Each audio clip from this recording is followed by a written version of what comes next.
Halo semuanya, Assalamualaikum warahmatullahi wabarakatuh. Perkenalkan, nama saya Rahmadani Yulianti dari Program Manajemen Hotel dengan nomor induk mahasiswa 2200302157. Pada kesempatan kali ini, saya akan mempresentasikan hasil buku kewirausahaan yang berjudul Membangun Usaha yang Efektif.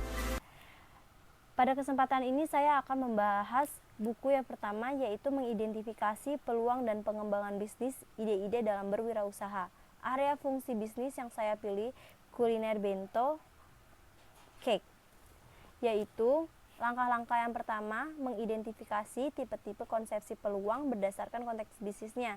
Terdapat dua kriteria. Yang pertama, tipe-tipe ide berdasarkan solusi yang ditawarkan. Tipe ide bisnis ini dapat mencakup menyelesaikan masalah dan memberikan kenyamanan.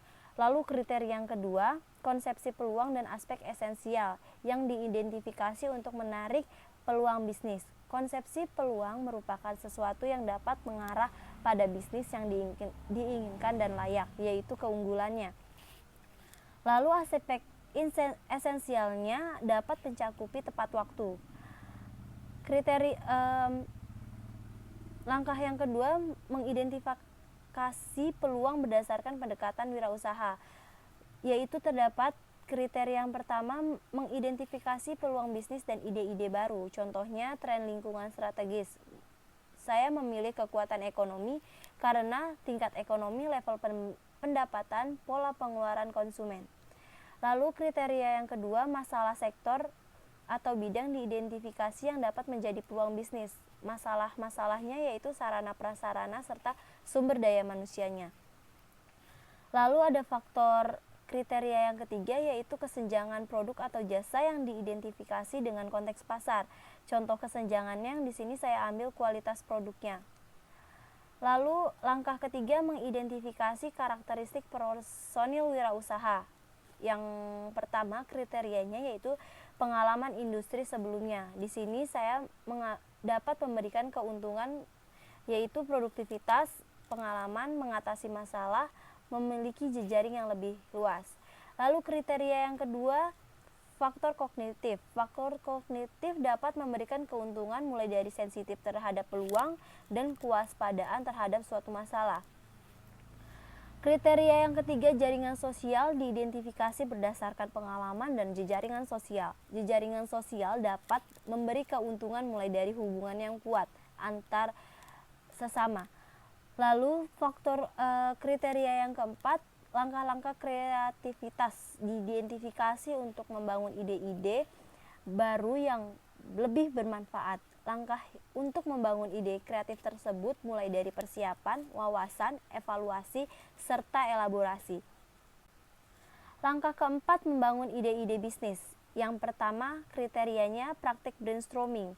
Praktik brainstorming di sini menghasilkan beberapa gagasan tentang topik tertentu, lalu pendekatan berkisar dari seseorang yang duduk dengan catatan dan menuliskan ide bisnis yang menarik namun formal yang dipimpin oleh moderator dan melibatkan sekelompok orang. Aturan sesi brainstorming dapat mencakup tidak ada kritisisme yang diperbolehkan, termasuk tertawa, mengangkat alis, atau ekspresi wajah yang mengekspresikan skeptisisme atau keraguan.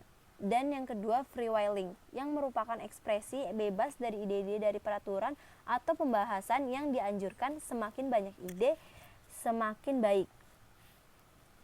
Lalu kriteria yang kedua, fokus group dilakukan sesuai dengan kaidah FGD. Kaidah fokus group yang diambil di sini membantu menghasilkan ide-ide dan dipimpin oleh moderator. Kriteria yang keempat, library and internet research dilakukan untuk mengembangkan bisnis, yaitu contohnya sosial media, viral, website. Lalu kriteria yang keempat, ada ide bisnis, produk atau jasa yang dapat dikembangkan. Ide-idenya yaitu mulai dari desain, varian rasa, dan kemasannya. Area fungsinya di sini terdapat beberapa, yaitu kuenya ini sebagai pengganti kue ulang tahun di masa tren saat sekarang. Lalu nantinya di sini kita akan membuat ukuran mulai dari kecil, sedang, dan besar. Selain itu mempunyai varian rasa yang sangat banyak dan desain-desain yang lucu. Selanjutnya, saya akan membahas konsep bisnis atau buku kedua. Langkah-langkah yang pertama yaitu menentukan produk yang akan dibuat konsep bisnisnya. Dengan kriteria yang pertama, nama produk jasa diidentifikasi berdasarkan karakteristiknya. Rekaman hasilnya yaitu Korean bento cake mulai dari desain cake-nya, varian rasa, bentuk kemasan, serta tekstur cake-nya. Kriteria yang kedua yaitu mengidentifikasi berdasarkan tuntunan pemangku kepentingan. Deskripsinya yaitu Korean bento cake atau Korean lunchbox adalah bolu berukuran mini yang disajikan di styrofoam yang berasal dari Korea Selatan. Kue ini yang dilapisi dengan buttercream yang dikreasikan dengan berbagai desain yang minimalis serta unik. Lalu, kriteria yang ketiga yaitu bentuk paket penjualan. Bentuk paket penjualan yang dipilih yaitu satuan. Untuk produk ini, kami memakai bentuk satuan karena harganya yang sangat murah. Lalu, langkah yang kedua mengidentifikasi target pasar. Target pengguna klien diidentifikasi berdasarkan kemungkinan yang dapat menikmati produk atau jasa. Target penggunanya yaitu pemasaran mikro. Karena Korean bento cake ini baru dirintis, maka kami memilih pemasaran mikro yang kami jual melalui offline store maupun online store. Target lokasi pemasaran kriteria kedua yaitu target distrik. Di sini saya mempunyai target distrik di sekitaran daerah Jakarta Selatan yang akan dipasarkan. Lalu langkah-langkah yang ketiga, identifikasi alasan pengembangan produk. Yang kriterianya yaitu kesenjangan produk atau jasa diidentifikasi berdasarkan hasil survei dan analisa. Kesenjangan produknya yaitu kualitas, karena di sini saya akan memperhatikan dan akan terus memberikan kualitas produk terbaik mulai dari bahan pembuatan sampai hingga pengemasan cake.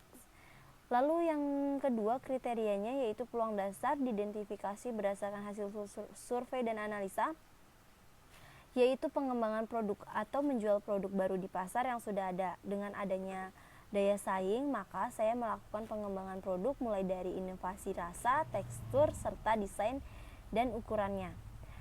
Langkah yang keempat, mengembangkan fitur spesial. Kriteria yang pertama, tujuan produk, jasa atau penggunaannya. Di sini saya memilih produk kenyamanan. Ini adalah jenis produk yang dibeli oleh konsumen berulang kali. Lalu karakteristik yang kedua, fitur-fitur utama diidentifikasi berdasarkan analisa tujuan dan pengguna. Fitur utamanya yaitu janji, karena saya akan memberikan pelayanan yang terbaik untuk para pelanggan saya.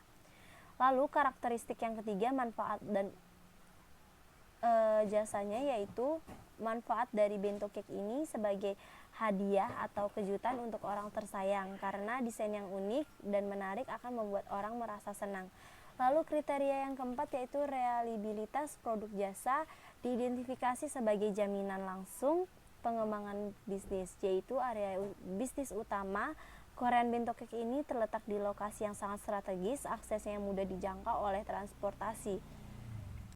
Lalu langkah-langkah yang kelima, tim manajemen, yaitu personal branding. Untuk kriterianya diidentifikasi berdasarkan portofolionya.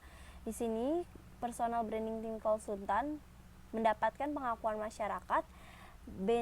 Korean bento cake ini dapat diakui oleh masyarakat karena memiliki rasa cake yang enak, lembut, dan desain yang unik.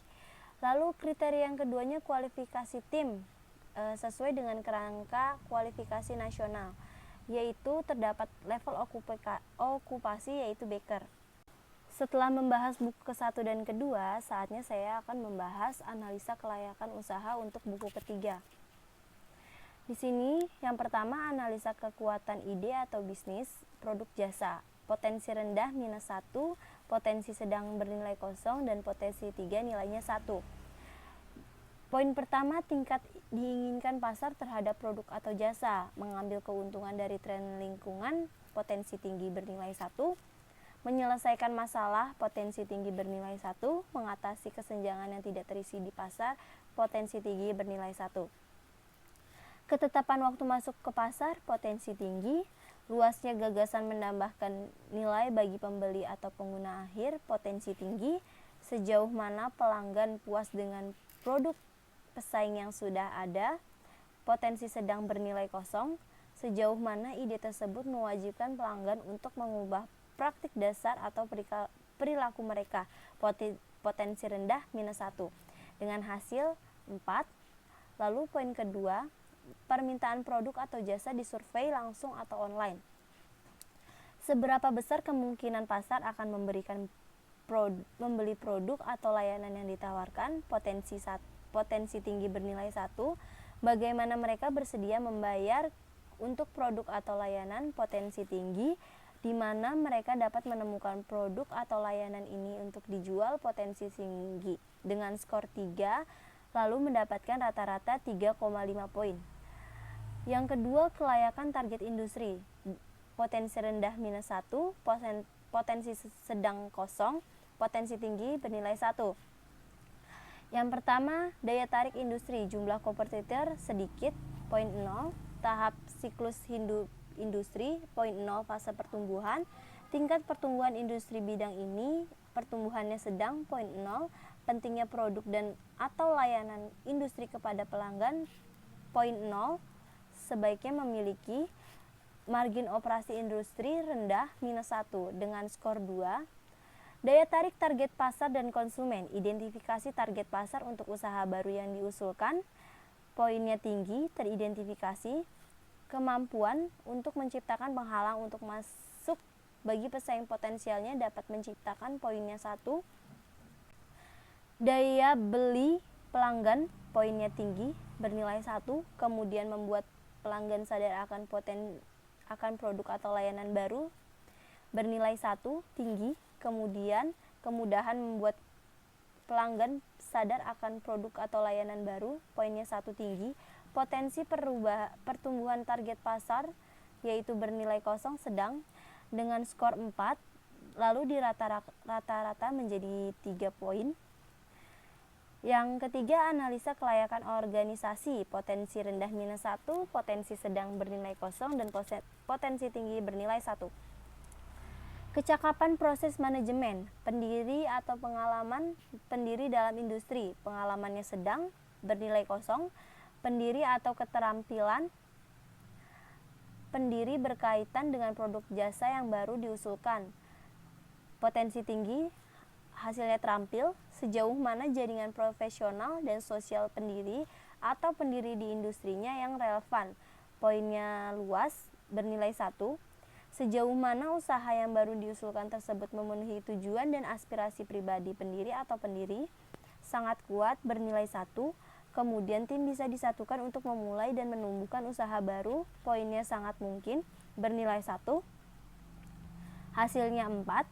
Kecukupan sumber daya, potensi rendah -1. Kemudian karyawan dengan kompetensi spesifik, yaitu potensi tinggi, bernilai 1. Perlindungan properti intelektual pada aspek kunci bisnis tidak berlaku pada saat pemula, potensi sedang, bernilai 1, dengan skor 2, rata-rata 3. Lalu kelayakan finansial, potensi rendah -1, potensi sedang nilainya kosong, potensi tinggi bernilaikan 1. Total modal yang awal yang dibutuhkan, mulai dari modal ekualitas atau equality capital, potensi sedang bernilai kosong, modal hutang atau debt capital, potensi rendah -1, modal khusus atau specialty capital, potensi tinggi bernilai 1 dengan nilai 0. Kinerja keuangan bisnis sejenis, karakteristik ekonomi industri, potensi tinggi bernilai 1, profitabilitas dan risiko saat ini, potensi sedang nilai kosong, nilai perusahaan potensi tinggi bernilai 1 dengan skor 2. Daya tarik finansial keseluruhan, hasil keuangan historis, potensi sedang bernilai kosong, proyeksi pendapatan berpotensi tinggi nilai 1, keuntungan setidaknya untuk 3 tahun ke depan, potensi sedang bernilai 0.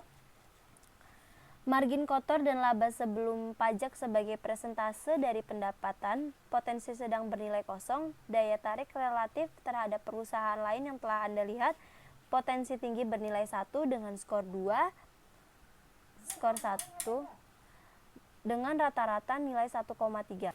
Potensi keseluruhan. Potensi keseluruhan dari bisnis berdasarkan setiap bagian. Minus 1 sampai 0 tidak layak, lebih dari 0 atau 2 layak, lebih dari 2 sangat layak.